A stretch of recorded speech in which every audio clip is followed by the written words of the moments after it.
This is happiness, to be everything at once. Be unblinded, be unlearned, be unbridled and unburned.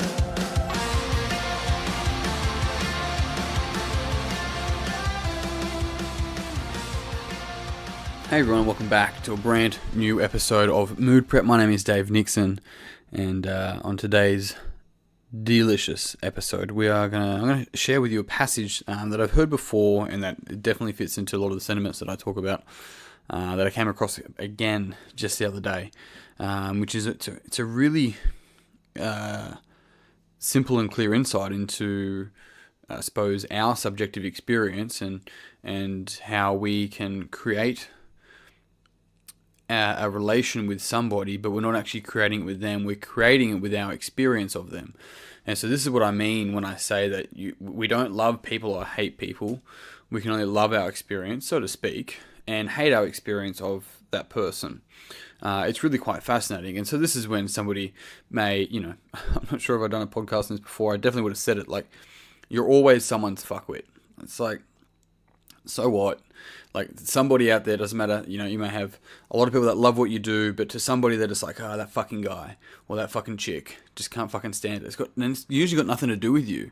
It's their experience, is how you're showing up for them, not necessarily how you're showing up, and that's really fucking interesting. But here we go. It says, a different version of you exists in the minds of everyone who knows you. Even that sentence is kind of mind-blowing, hey? A different version of you exists in the minds of everyone who knows you. I read a book that blew my mind. The main character goes crazy when he realizes no one really knows him. The gist is that the person you think of as yourself exists only for you, and even you don't really know who that is. Every person you meet, have a relationship with, or make eye contact with on the street creates a version of you in their heads. You're not the same person to your mum, your dad, your siblings than you are to your co-workers, your neighbours, or your friends. There are literally a thousand different versions of yourself out there in people's minds. A you exists in each version, and yet your you, yourself, isn't really a someone at all. Our understanding of who we are isn't a someone, that's just our experience of who we think we are. It's fucking mind-blowing, hey? It can really do some damage if we're not careful with it. But it's true, it's interesting. And the more that we can sort of really start to understand that we create this reality around us, we decide on how we perceive the world and ourselves and other people, we start to be able to step back and really start to assess. It's like, well, is this how I want to treat myself? Because it's not like, this is the issue, is that so much of the self-love stuff just gets flipped off, hey? It just is like corny, it's wanky, it's all that kind of shit. Or people go too far with it, and it's like, here's some self-love, buy this. It's like, that's not fucking self-love. Self-love is self-acceptance. It's accepting the self, right? And the self is who we are without the bullshit, without the frames, without all the personality traits and behaviors that we learned that have been nurtured, not that's nature to us necessarily, that have been nurtured into us, that we just accept as ourselves. That's not us. Oh, that's just how that's how I process information. Okay, that's how you learned how to process information. It's just so fascinating and interesting, is that when we can step back, we start to question, well, who am I? Well, who do you want to be? It's not that easy. Actually, no, it's not easy, but it's pretty simple. It's straightforward.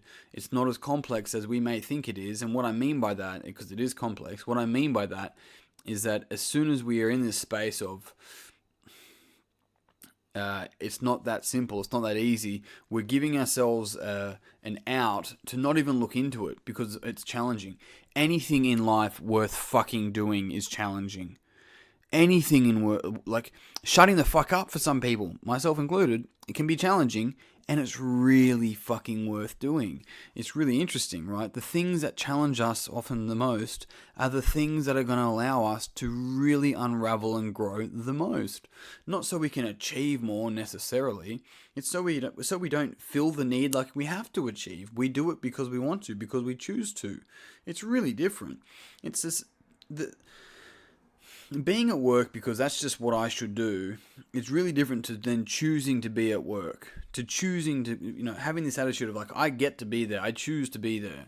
I remember here, the first time I really heard about that shift that paradigm shift was, I think it was some guy was asked by someone, I don't know if it was a male or female, I guess it doesn't really matter. They just go, do you have to look after the kids today? Him and his wife had split. And he goes, I don't have to look after the kids. He goes, I get to look after the kids. Right? I get to. And it's the same thing across the board. We get to go to work. We get to go to the gym. Or we get to choose not to. Like, fuck, who cares?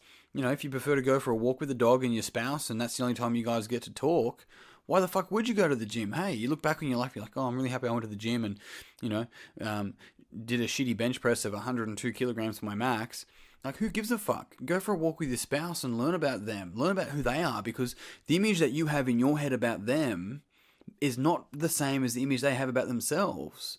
Learn about that image. Who does this person think they are? Who does the dog think he is? I've got my pooch right next to me. He's literally just hanging out with his tongue out and his balls out. You comfy, mate? Anyway, so the key thing here is looking at it and going, well, who am I trying to be? And then stop fucking trying to be that person. Because the question is, why am I trying to be that? It's like, well, so that I'm seen in a particular light. It's like, mate, you're not in control of that. You are not in control of that. I had a friend the other day say that my behaviours a little while ago triggered somebody to think that I was making some sort of, not a move, but was forward.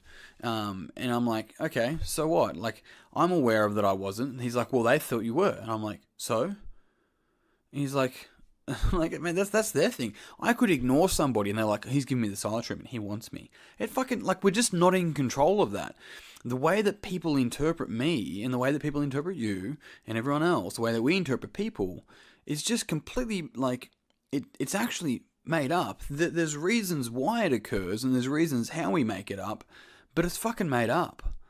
And when we can really start to realize that, we start to pull off the bullshit that we think we have to be in the eyes of somebody else, because we're trying to appease something that's no longer there. Because what, we're not enough? The image of you is not you. Here's one of the key things, and I hope that you guys, if you ever take anything away from my podcasts, if you ever take anything, it's not about developing self, right? It's about getting rid of the shit and the bullshit and the lies in the way of you seeing your inherent worth. It's really fucking different. And when we work in that space, we're not trying to get better. We're not better.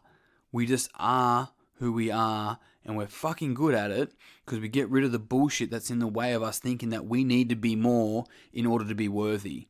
Do you hear that? We don't need to be more in order to be worthy. In fact, the argument, I've done it before, there's an argument for being less, right? Get rid of the crap. You've carried it for too long, hey.